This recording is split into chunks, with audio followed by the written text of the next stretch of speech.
Vamos a intentar ver ahora. Tenemos dos clases que vamos a ver, edema y lipocalyx, que es la de hoy y la clase del día jueves, ¿verdad?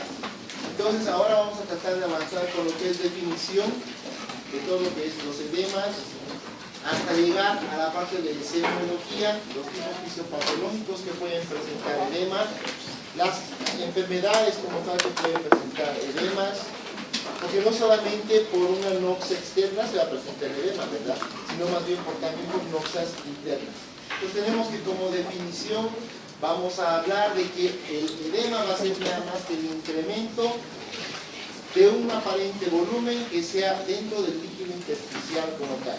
Por lo tanto, hay que averiguar cómo es que se produce esa acumulación de líquido en el espacio intersticial.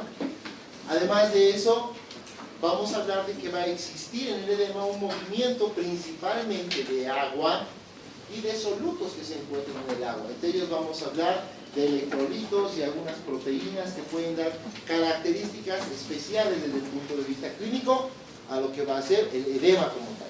¿Okay? Entonces, los solutos generalmente van a ser solutos que estén intravasculares y otros que normalmente estén dentro del intersticio, pero en la mayor parte del intersticio no debería existir proteínas como norma general, pero en algunos casos se dan, y esos pueden provocar fuerzas que atraigan líquido. A esa fuerza que atrae líquido como proteína se llama la presión osmótica o oncosmótica, como quieran, pero osmótica vamos a manejar para de las fórmulas, ¿ok? Las presiones hidrostáticas no van a ser más que las presiones que van a ser referentes al líquido. ¿Okay? Por lo tanto, las presiones hidrostáticas van a hacer referencia principalmente a lo que va a estar dentro de lo que van a ser los vasos capilares. Habíamos hablado de que existían tres compartimentos principales, o más bien dos compartimentos principales de lo que va a estar el agua repartida en el cuerpo. Uno es el intracelular y otro es el extracelular. Pero en el extracelular pueden ser intravasculares o pueden ser intersticiales, ¿verdad? La cantidad de líquido que se esté acumulando. La presión coloidosmótica se va a referir a los componentes del plasma y a las proteínas que puedan jalar, que puedan producir una fuerza para retener agua. ¿Okay? Generalmente los edemas van a ser un síntoma y un signo donde se va a poder manifestar en diferentes enfermedades, como digo. Pueden ser insuficiencias cardíacas, edema de pulmón y algunas enfermedades renales. Generalmente enfermedades que estén relacionadas con el manejo de líquidos, principalmente.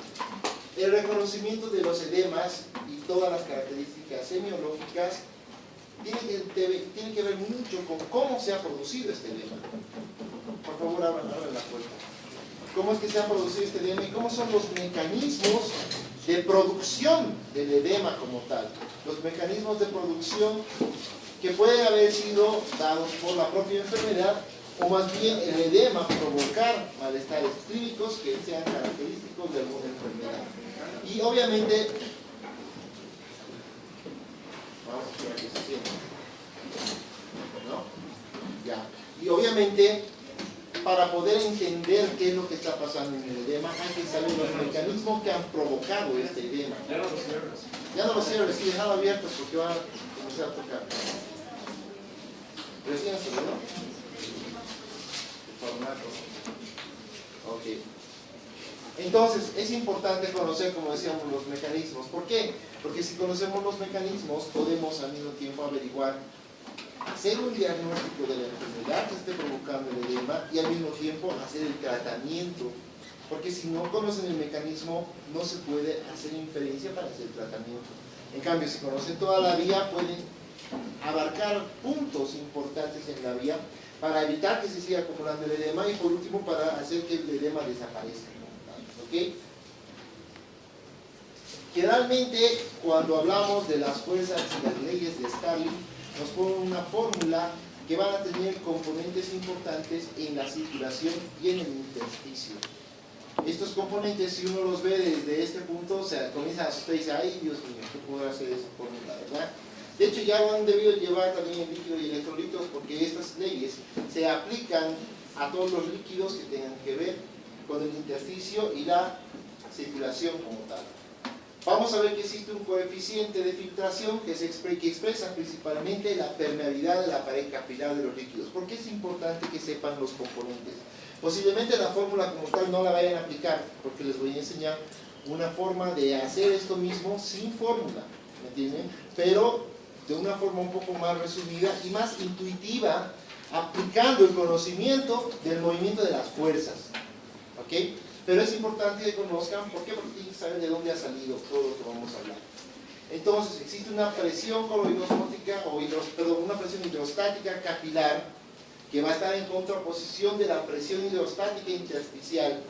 Por lo tanto, hay dos presiones hidrostáticas que hacen juego, una empuja a la otra, ¿ok? Para mantener una ósmosis. Además, existe un coeficiente de reflexión, que es un valor que va a dar la eficacia de la pared capilar. Esa pared capilar va a impedir el paso de lo que van a ser proteínas que podrían pasar al espacio intersticial y convertirse en una fuerza que va a atraer más líquido hacia el espacio intersticial. Por lo tanto, hacer un mecanismo más para lo que va a ser el edema como tal. Generalmente se admite que sea igual a 1, pero debería ser 0 en una normalidad que no es una normalidad que va a estar por mucho tiempo en nuestro organismo. La normalidad es bien relativa. Mucho depende del tipo de dieta, del tipo de alimentación, del tipo de persona que uno sea. Pero cuando ya estamos hablando de enfermos en fisiopatología, estas leyes se van a romper casi por completo. Vamos a ver más adelante. ¿Ok?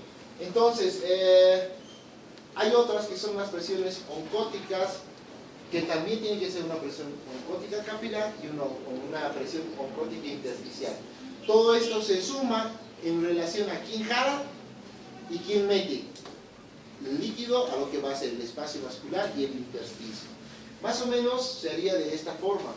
Hay una presión que va a ser hidrostática dentro del vaso capilar, aquí, y otra presión que va a ser hidrostática que va a estar por fuera del vaso capilar. ¿Okay?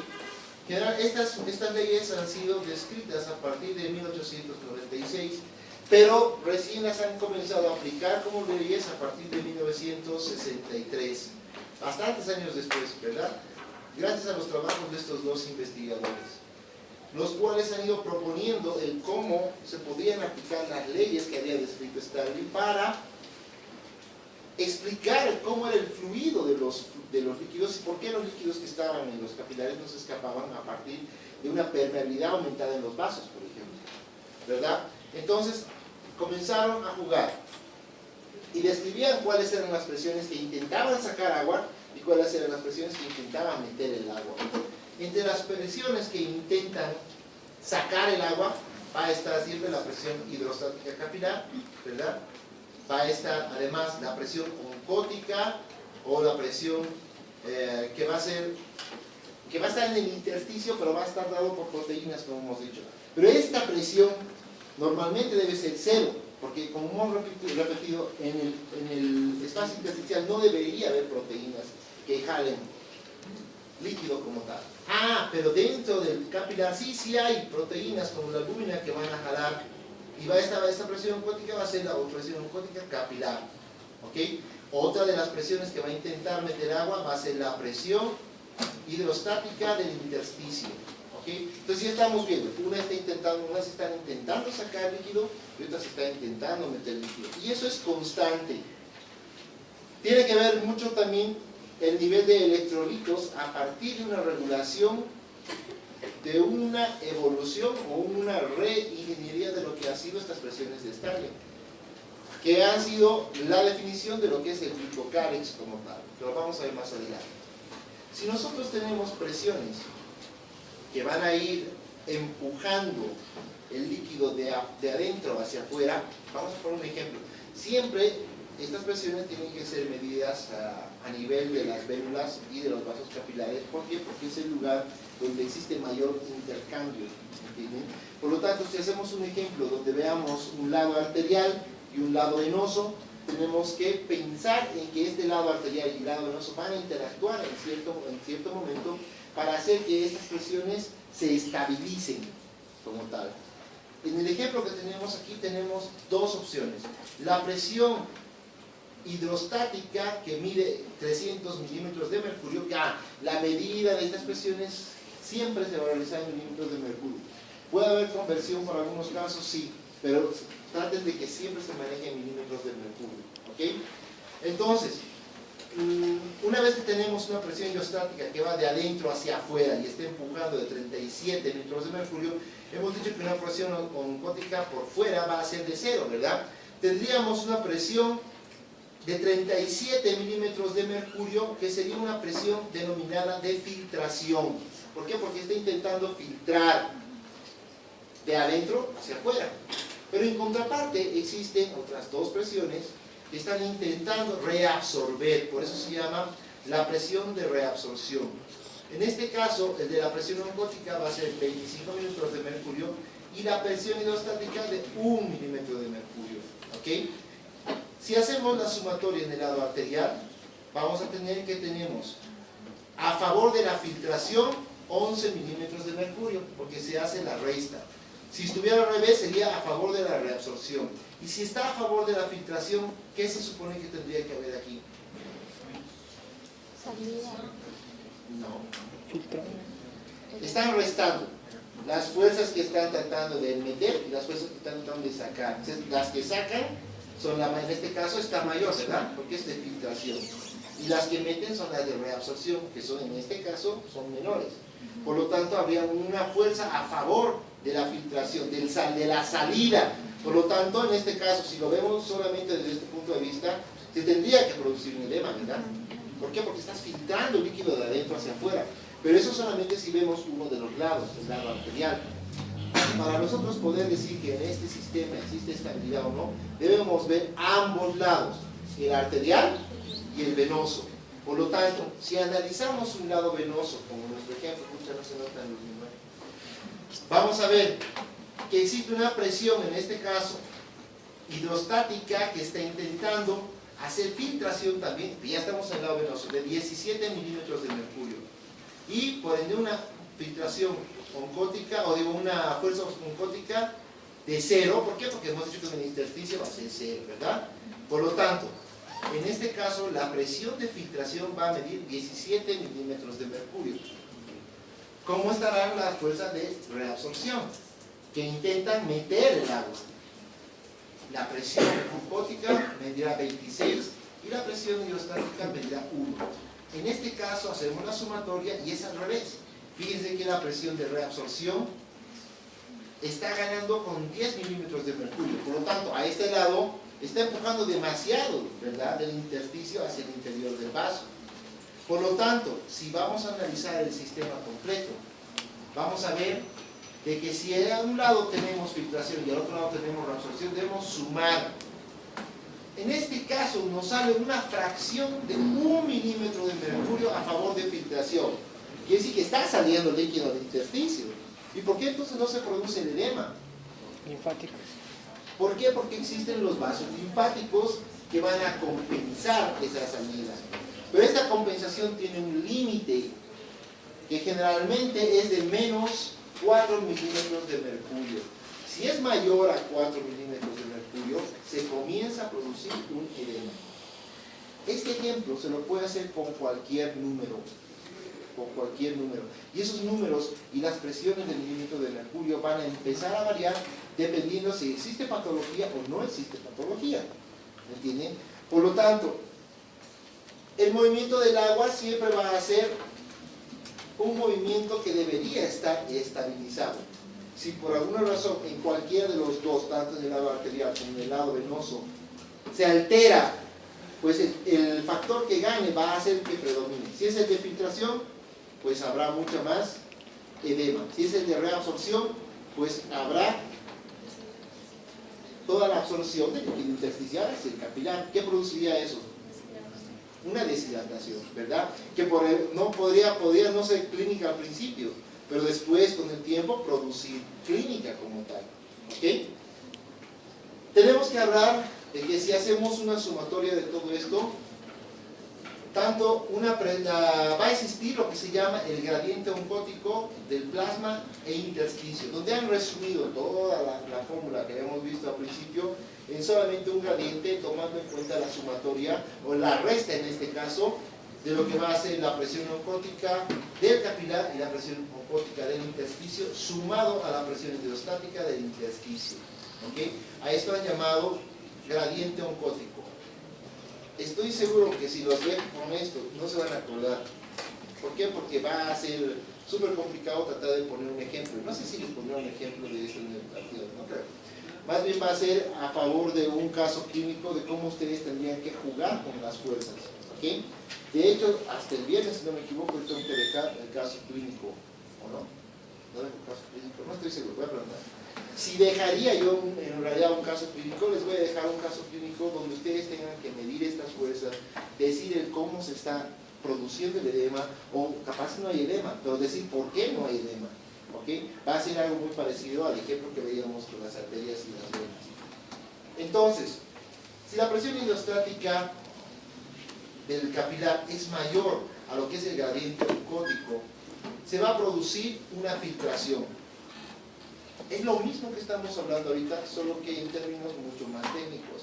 A lo que va a hacer esa sumatoria de la presión oncótica menos de capilar menos la presión oncótica intersticial, se va a denominar gradiente oncótico. Y si es menor este gradiente oncótico, se va a producir una reabsorción. ¿Cuál de las dos les parece más fácil? ¿La de sumar los lados o la de aplicar la fórmula? Creo que la de sumar los lados, ¿verdad? No dice aquí el Nevair. ¿No te parece fácil? ¿Has entendido, Nevair? No, esto no he entendido. Esto no, pero lo de los vasos, a eso es lo que quiero llegar. De hecho, cuando ustedes hablen de lo que va a ser gradientes y demás, son fórmulas que posiblemente estén un ratito en sus cerebros y después se van a perder. Traten de hacer o ubicar más bien cuáles son las cuatro fuerzas importantes y jugar con esas cuatro fuerzas. Pero no se olviden que deben siempre ver ambos lados, el lado arterial y el lado venoso. Eso es lo que quiero resumir en esto. Hacer una resta de lo que va a ser la presión oncótica capilar menos la presión oncótica intersticial, que va a terminar gradiente, más lo que va a ser la presión hidrostática intersticial como tal, las que están sacando y las que están metiendo. Siempre va a ser un juego de filtración y reabsorción. ¿Ok? Entonces, dentro de lo que va a ser la fisiopatología del edema como tal, van a haber alteraciones que van a producir edema. Algunas alteraciones en el retorno venoso, como por ejemplo una insuficiencia cardíaca congestiva, que eso se ve a cada rato en el hospital. Pericarditis constrictiva, un éstasis venoso que puede ser a partir de una trombosis de venas profundas, no sé, se me ocurre. Una compresión externa, inmovilizaciones prolongadas, porque una inmovilización prolongada puede provocar una trombosis y esa trombosis puede provocar edemas. ¿Okay? Asitis, que hemos hablado, en este caso, pero sería una alteración del retorno venoso. Cuando es una cirrosis hepática, se está produciendo. ¿Ah? Fibrosis. Ya, ¿y eso qué produce? Fibrosis. Acumulación de proteínas en el intersticio. Por lo tanto, al acumular las proteínas en el intersticio, aumenta la presión oncótica del intersticio, lo cual está diciendo, dame agua, porque están comenzando a jalar agua. ¿Verdad? Y no debería haber, debería ser cero. Entonces, otra que puede ser dilataciones arteriales, donde van a haber calor y exceso, y este exceso puede llevar a un déficit neuronal. Cuando el edema es en algunas células, puede producir la muerte. Obviamente estas células van a estar relacionadas con el cerebro, por eso es que cuando hablamos de un edema cerebral es algo grave, no es algo que pueda esperar mucho tiempo como para poder intervenir o hacer un tratamiento. Cuando hay un descenso de la presión oncótica en el plasma, pues ahora, el descenso de la presión oncótica que mantiene, esta es una fuerza que jala hacia adentro, ¿verdad? ¿Por qué? Porque las proteínas están jalando agua. ¿Pero qué pasa si esas proteínas desaparecen? El agua que ellas están manteniendo van a tratar de filtrar y de escapar como tal.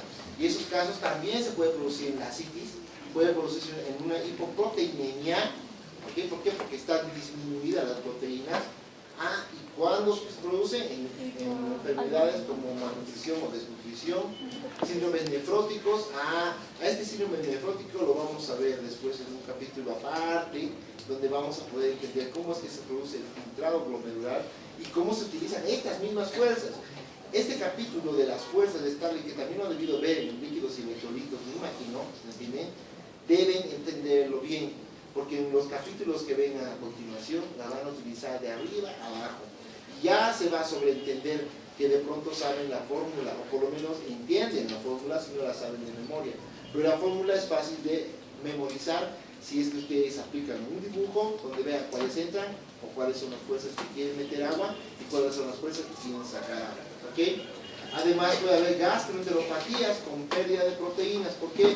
Porque puede haber una resección en un lugar donde se produce la acumulación de proteínas que van a ser dispersas, pero si esa porción del intestino no hace su función, se va a producir una disminución de las proteínas dentro de lo que van a ser los capilares. Y si es que aumentarían las proteínas, como en esta imagen, va a aumentar también el líquido intersticial. Si aumentan proteínas, voy a repetir unas cuantas veces para que se quede. Si aumentan las proteínas en el espacio intersticial, jalan agua y aumentan el espacio intersticial. Otras enfermedades como linfedemas se pueden provocar o pueden ser provocadas por obstrucción linfática. La obstrucción linfática va a evitar que se filtre ese porcentaje normal, entre comillas, de líquido que se filtra, que puede ser 1 o puede ser menor a 4 milímetros de mercurio, como hemos dicho, ¿verdad?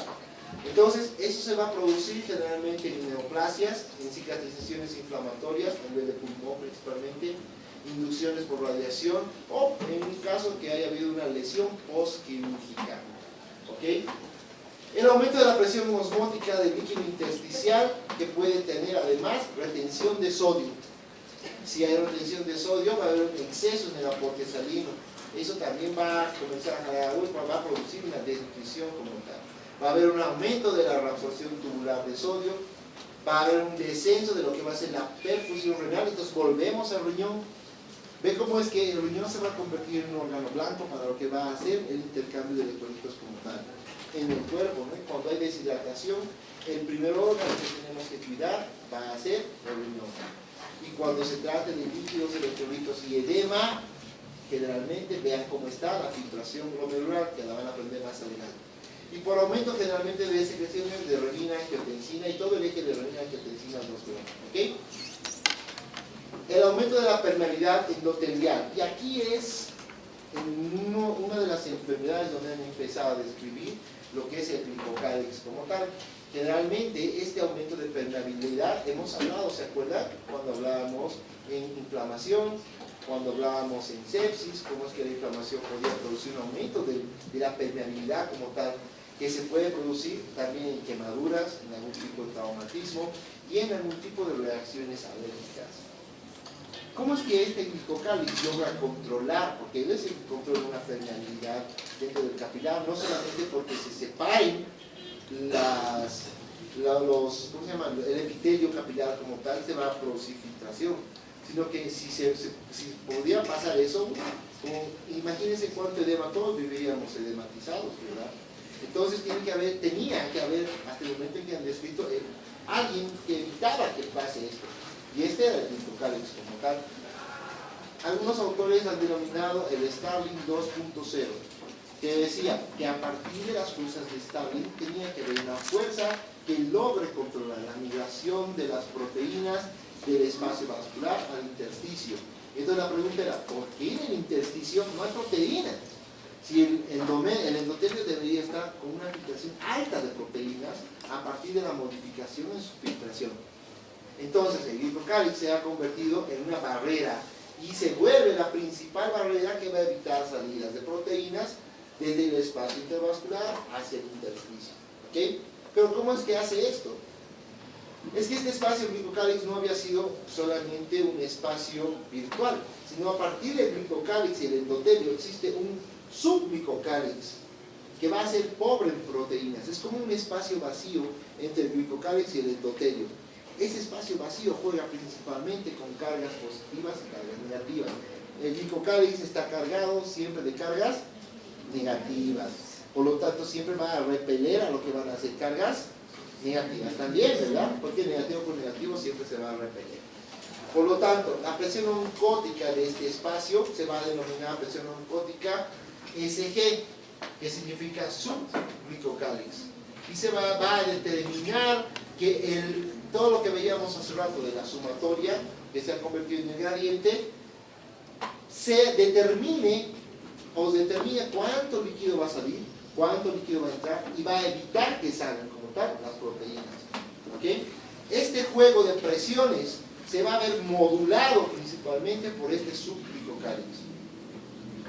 A partir de esto, la presión hidrostática, como la presión de lo que va a ser la presión osmótica, de lo que va a ser el subglicocálix, van a ser dinámicas. No va a ser algo que todo el tiempo están en una sola presión, no. Es que intercambian e interactúan, porque si no, no habría forma de que entre y salga líquido, porque es parte de lo que va a ser la fisiología como tal. ¿Me entienden? El agua debe salir en algún momento por filtración y debe entrar por la absorción. Entonces, ¿qué va a hacer? Va a cambiar según el flujo del agua desde adentro, desde los vasos, hasta la parte del intersticio, que sería la parte afuera en este momento, ¿verdad? Las células que van a intervenir en esto, la mayor parte de las células y las proteínas no son proteínas pequeñas, sino más bien son proteínas grandes. Y las proteínas, cuando se suman sus cargas, determinan una carga final que puede ser negativa o puede ser positiva. Además, no se olvide que cuando hablábamos de proteínas en el momento de la expresión del ADN, hablábamos de que las proteínas pueden tener diferentes estadios, ¿verdad? Que pueden estar en su primer estadio, que es la forma 1, la forma 2 y más plegada la forma 3. Dependiendo de eso también va a variar lo que va a hacer sus cargas. ¿Okay? Obvio que cuando piensen en una proteína no piensen en algo que sea algo imaginado, sino piensen que son químicos como tal. Y los químicos, según la cantidad de electrolitos o la cantidad de compuestos que vayan a tener, van a variar su carga. ¿Me entienden? Entonces, si existe un aumento, o más bien el aumento de filtración, va a ser una especie de lavado del glucocálix de las proteínas. ¿Me entienden? Va a reducir de alguna forma la presión osmótica dentro de lo que va a ser el subglicocálix. Va a aumentar toda la diferencia que existe entre la presión osmótica capilar y subglicocálix, que se llamaba el gradiente de presión osmótica como tal. ¿Okay? Por lo tanto, si preguntan, el aumento de la filtración del subglicocálix, ¿qué va a producir en las proteínas? Pues va a producir que se reduzca la presión osmótica del subglicocálix, va a producir que se aumente el gradiente de diferencia de presiones osmóticas, va a producir que con el tiempo se eleve la presión hidrostática dentro del vaso, ¿entienden? Y por ende, si existe mayor filtrado, va a haber mayor gradiente de presión osmótica más la presión hidrostática, ¿ok? Y si hay mayor oposición al filtrado, el configurado va a ser como una especie de retroalimentación, donde le diga ya basta, hasta ahí. ¿Por qué? Porque la presión está diciendo, ya no quiero que empujen más, porque ya es suficiente el intercambio que hemos tenido. Ya han variado lo que van a hacer el filtrado. Y de pronto el capilar mismo y el subglicocálix se quedan estáticos por un tiempo. Y eso va a estar en constante movimiento. Un rato dejan filtrado, otro rato se quedan quietos. Un rato dejan filtrado, otro rato se quedan quietos. Y de esa forma existe un intercambio entre el intersticio y el capilar. Por lo tanto, si se ponen a pensar en filtrado capilar, no solamente se van a poner a pensar en el endotelio, sino más bien ahora ya piensan en que el glicocálix se ha convertido en una parte muy importante para permitir el filtrado. ¿Ok? ¿Hasta ahí estamos? ¿Sí? Muy bien. Entonces, si existe un descenso de esta filtración, por ende podría haber un aumento de la reabsorción, ¿verdad? Por lo tanto, ya en este momento van a comenzar a meterse ya también el líquido del intersticio hacia el capilar. Generalmente no es como en la filtración, la reabsorción va a ser como que a muy cortas, o sea, no tiene tanta fuerza hidrostática que puede empujar, pero si las proteínas aumentan dentro del capilar, esta presión hidrostática del intersticio va a ser facilitada porque las proteínas están pidiendo agua, están jalando agua hacia el capilar como tal. También va a jugar un papel importante el glicocálix y el subglicocálix, porque en contraste, hacia el lado de afuera, las proteínas las cargas también van a evitar que entren ¿me entienden? También van a hacer una barrera real y van a acumular proteínas en el intersticio. Y en contraparte, ¿qué pasaba si acumulaban proteínas en el intersticio? Jalaría agua, ¿verdad? O sea, está al revés. Si la absorción debería irse hacia adentro, sí, pero no te olvides que la absorción está haciendo que se acumulen proteínas en el intersticio. Por lo tanto, en vez de hacer que se favorezca la absorción, se va a favorecer más filtración. Ve que se comienza a complicar, ¿verdad? Y entonces dice, tan fácil que salga objeto de agua. No, eso va a depender mucho de las cargas, va a depender mucho que si la filtración aumenta y el vaso se da cuenta de que existe mucha filtración, va a mandar proteínas. ¿Para qué? Para que haga una contraparte y diga, ya basta de filtración, necesitamos que el agua que esté entrando salga. Y entonces en el intestino se va a acumular. Va a producir, en este caso, podría llegar a producir un edema si se descompensa, ¿verdad? Entonces, se va a elevar, obviamente, la presión oncótica de lo que va a ser el submucocáliz. Va a reducir lo que va a ser el gradiente de la presión oncótica. Al tiempo de que se va a reducir, en este caso, ahora ya se reduce la presión hidrostática intersticial. Aumenta la oncótica, reduce el intersticial. Generalmente hacen ese juego, ¿verdad? Arriba era al revés, era lo contrario. Por lo tanto, va a haber menor filtrado. Y en algunos casos, dependiendo la patología, puede haber más bien menor absorción. Si es que la absorción y la filtración tienen igual cantidad, pueden llegar a tener igual cantidad de proteínas, se generaría una especie de homeostasis, pero parcial. Porque normalmente hemos dicho que afuera la oncótica debe ser 0, ¿verdad?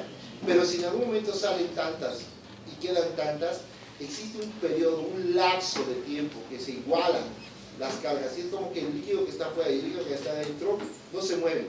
Pero de pronto sí se tienen que mover. ¿Por qué? Porque no pueden quedar estáticos. El líquido nunca se va a quedar estático, ni en el cuerpo ni afuera del cuerpo. Siguen las mismas normas físicas de movimiento que afuera del cuerpo. ¿Ok? Y esto se convierte otra vez en un sistema de retroalimentación negativa, en el cual el cuerpo ordena detener cierta migración de filtración y comienza a producirse la reabsorción. Si se filtran, o sea, ya teniendo en cuenta cómo va a ser el filtrado, fíjense que en esta imagen ya no está solamente el endotelio, sino más bien ya existe el espacio que hablábamos entre lo que es el glucocáliz y lo que va a hacer el endotelio como tal, y se denomina el subglucocáliz. ¿Se acuerdan que hablábamos de que entre célula y célula podría haber espacios que se denominaban los espacios de filtración, ¿verdad? Esos espacios de filtración también están controlados por glucocáliz y por subglucocáliz, pero llegan a ser una especie de intersección en la cual el subglucocáliz y el glucocáliz se adelgazan. Y esto es lo que puede en algunos casos favorecer el filtrado hacia el intersticio o la reabsorción hacia el otro lado. Pero nunca va a dejar de depender de lo que va a hacer las presiones como tal. ¿Okay? Cuando ustedes hagan un tratamiento en algún momento a un paciente con líquidos y de pronto es un paciente deshidratado, sabemos que hay mayor presión a nivel del intersticio, la presión hidrostática ha aumentado. Vamos a ponernos en caso, ¿no? Ha aumentado la presión hidrostática del intersticio hacia el capilar y además hay mayor cantidad de proteínas en el capilar, está jalando agua, entonces ha habido una desnutrición, una deshidratación como tal. El paciente necesita que le pongan líquido en contraparte, a pesar de que tiene bastante líquido en capilares. ¿Para qué necesita que se pongan líquidos? No son líquidos que van a ir solo agua, sino más bien ustedes van a pasar electrolitos para estabilizar todo lo que va a ser el glucocáliz y el subglucocáliz. Porque además de esto viene la complicación más adelante de que hay que jugar con el sodio, hay que jugar con el potasio, hay que jugar con el calcio y con todo lo que vayamos a ver, como lo han visto ya en líquidos y electrolitos. ¿Por qué? Porque si se produce una hipocalcemia van a tener signos clínicos que les van a dar y van a decir, ha habido mucha pérdida de potasio. Entonces hay que recuperar ese potasio, ya sea de forma artificial, que generalmente llega a ser la forma artificial metiendo desde afuera, con ampollas, qué sé yo, y que puede darse en algunos casos de forma algo menos invasiva, como cuando se utilizan las sales de rehidratación, que es la que hablábamos el día con el grupo. Entonces, se filtra siempre mucho más las fuerzas que cambian para que se filtren menos. ¿Qué quiere decir esto? Si hay mucha filtración, va a haber un control o una retroalimentación que va a detener esa filtración. Se dan cuenta de que se está yendo demasiada tanto las cargas negativas, no, en este caso las cargas positivas de proteínas, ¿entienden? Entonces el espacio intersticial se aumenta y automáticamente frena el llenado, en el caso de que sea una filtración que no involucre una patología como tal, ¿entienden? Y esa frenada va a ser la que diga basta. Entonces comiencen a jalar proteínas hacia el otro lado y las proteínas no las aumenten la oncótica dentro del capilar para que puedan retornar a su lugar de líquido. Y eso está en constante movimiento. Cuando ustedes terminan de hacer deporte, se deshidratan. Entonces al deshidratarse no solamente están botando electrolitos, sino están eliminando bastante agua.